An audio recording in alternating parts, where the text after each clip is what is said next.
All right, here with more reaction, author of the bestseller Deception, the Great COVID Cover-Up, Kentucky Senator Rand Paul. And by the way, speaking of COVID, Fauci will be back on Capitol Hill next week. This is going to get interesting. Senator, great to have you back. Let's first get your reaction to the breaking news tonight.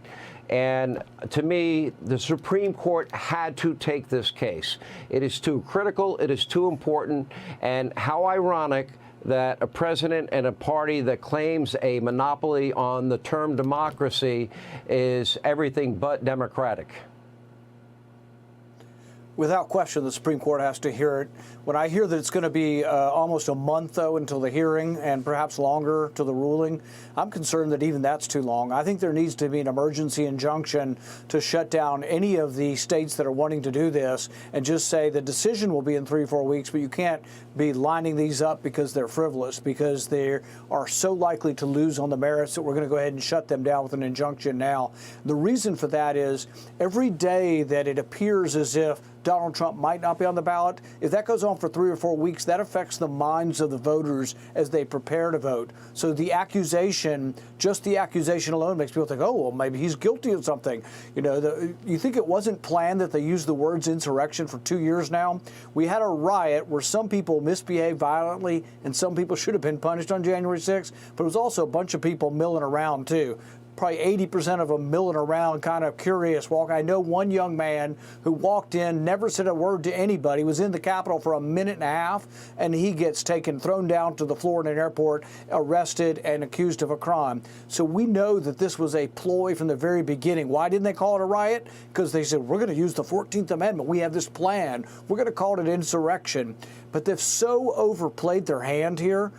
This January 6th was not the Civil War, and nobody believes that. And the more video we've now seen of some of these people, the shaman walking around saying, hey, can I go in that room? And people showing them around, and then policemen saying, hey, please don't go in there, you're going to get in trouble. The more we see that this was not some sort of violent riot for the most part, and it was not an insurrection, the more people say the Democrats are just crazy to think they can win an election on this. And then they want to add to it that we're not going to have Trump on the ballot. They're going to add that to it. You know, in 2020 in the summer, those mostly peaceful riots that took place, 574, we had a couple of dozen dead Americans, thousands of injured cops. They were pelted with bricks, rocks, bottles, Molotov cocktails, billions in property damage, a ton of evidence that nobody ever looked at. You could have arrested every person involved. Maybe you could call that insurrection. But then you go to January 6th. Why didn't they want to talk to the Capitol Police Chief or follow up on even NBC News' report that there was actionable intelligence that they didn't act on? Why is it that Muriel Bowser rejected in writing the use of the Guard? Why didn't they listen to the Capitol Police Chief? And why didn't they do something to prevent anything like this from ever happening again? We can't have another January 6th. But they were too, I guess, focused on just bludgeoning Trump and not looking for a solution to prevent it from ever happening again. I think you know everything you need to know once you know that the footage that you saw of January 6th played on other networks and by that House committee, that joke of a committee, was done by a Hollywood producer. They went through thousands of hours and they selected out the worst images, but they didn't show any sort of images that countered their narrative. So they set up this narrative and they began using the word. And I remember the first time I heard the words insurrection thinking, well, that's bizarre. Why would they be using the words insurrection?